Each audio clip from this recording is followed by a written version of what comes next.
class, welcome back to today's maths lesson. First of all, I want to apologise because I know the lighting isn't great since I've moved from the shed, but unfortunately it's just because it's a whiteboard, the light is just reflecting off it. So if you are struggling, I'll try and explain everything that is maybe being covered by the light around here, and hopefully you will be able to see it as best you can. So today we're having a look at solving problems which involve money. Now you guys have got loads and loads of questions to do that are linked to money. Now some of it might be adding, subtracting, multiplying, finding percentages of money. It's just a bit of everything as we draw everything we have learned throughout this year towards one key feature being money, okay? So I've put a couple of questions on the board that I want you guys to have a think about. These questions are word problems that we would like to look through and basically pull the information together of what we know from the question to then solve it, okay? The first one's a little bit simpler than the second, but if we work through them together, if you guys have a go at doing them at the same time, on a piece of paper, in a notepad, on a whiteboard, wherever, and then at least it's a little bit of practice before you move on to do your own at home, okay? So the first problem says Harry bought 4 bunches of bananas. Each banana costs 12p and there are 6 bananas in a bunch. How much change will Harry get from a £5 note? Okay. Now, in order to know how much change he gets from a fiver, we need to actually calculate the amount of the cost of the amount of bananas.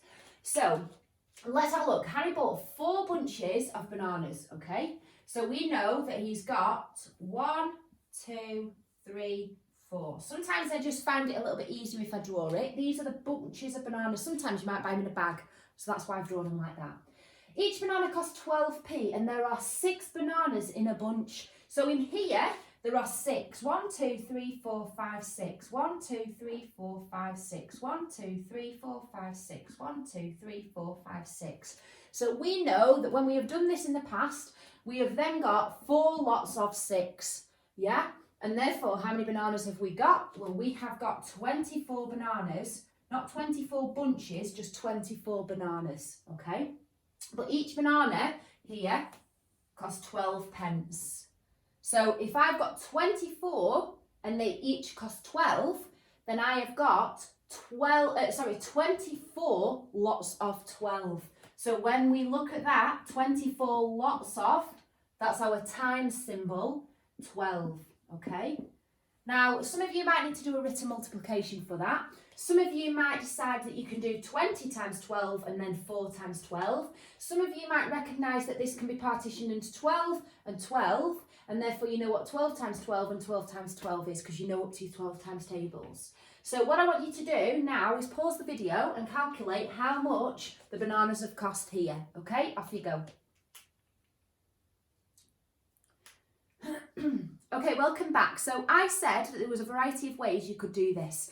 The easiest way is either partitioning the number for definite. So you could have partitioned it into 20 and into 4. So you might have done 20 times 4 is 240, and then 4 times 4 is 48. Add them together would give you 288. Or you might have partitioned it into 12 and 12, because I know that 12 times 12 is 144 and 12 times 12 is 144, and therefore when I add those two together I get 288. Okay, now don't forget that is pence. 24 times 12 pence gives me 288 pennies. Okay, now what I need to do though, the question doesn't just say how much do the bananas cost. It says how much change will Harry get from a £5 note. So therefore, a £5, you can't do 5 take away 288 because this is pounds and this is pennies. So we need to convert one of them. So that is either going to be converted to 500 pence, take away 288, or that's going to stay as 5 and that's going to be £2.88. I'm going to convert it to 500 just because I find that simpler. So my calculation is 500 minus 288. Okay, pause the video for me and have a go at doing that one.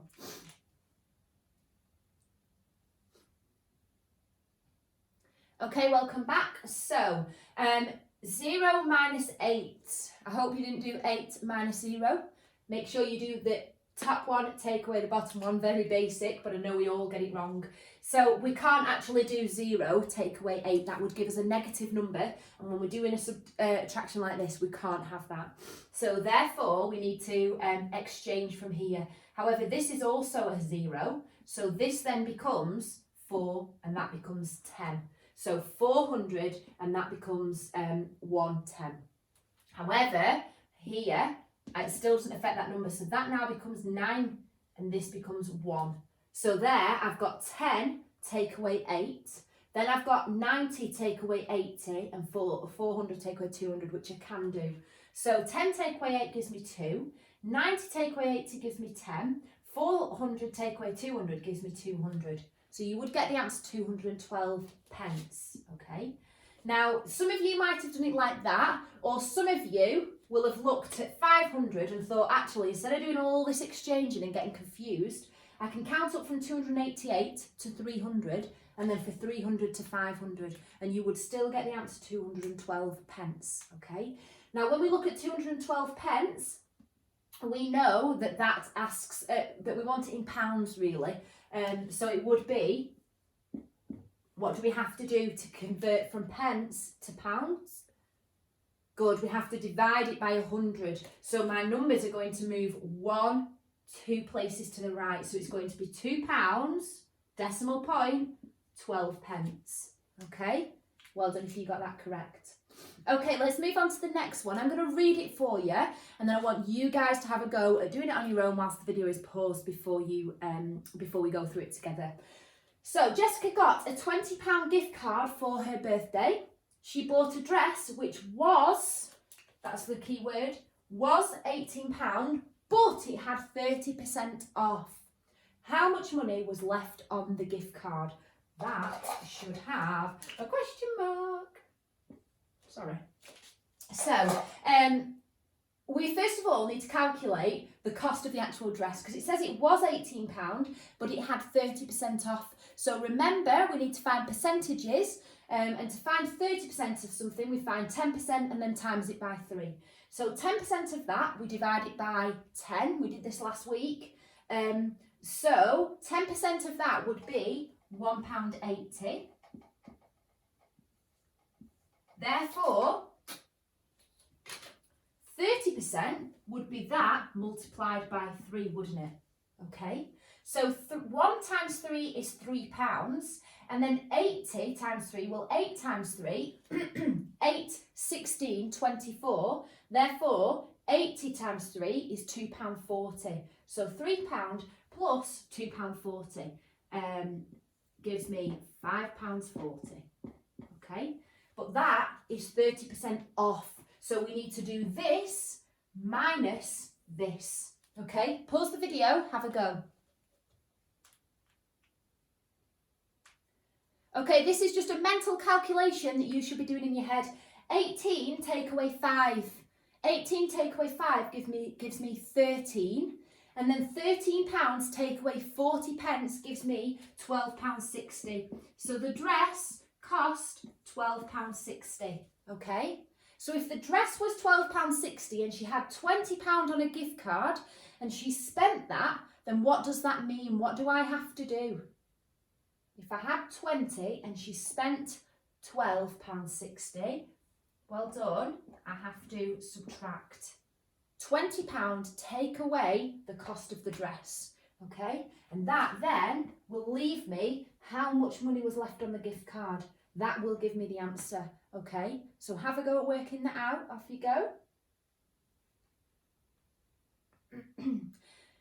Super. Okay, fingers crossed you get the right answer. So again, this is a mental calculation. £20 take away £12. Partition it. Forget about your pennies at the minute. £20 take away 12 leaves me £8. Then if I've got £8, I need to take away 60 pence. Well, we know that there's 100 pence in a pound, so we're left with £7.40. Well done. If you feel like you needed to do a written calculation for that, but you have still got the right answer, then that is absolutely fine. Do what works best for you guys at home, because it's not easy if I'm not there to actually do it with you.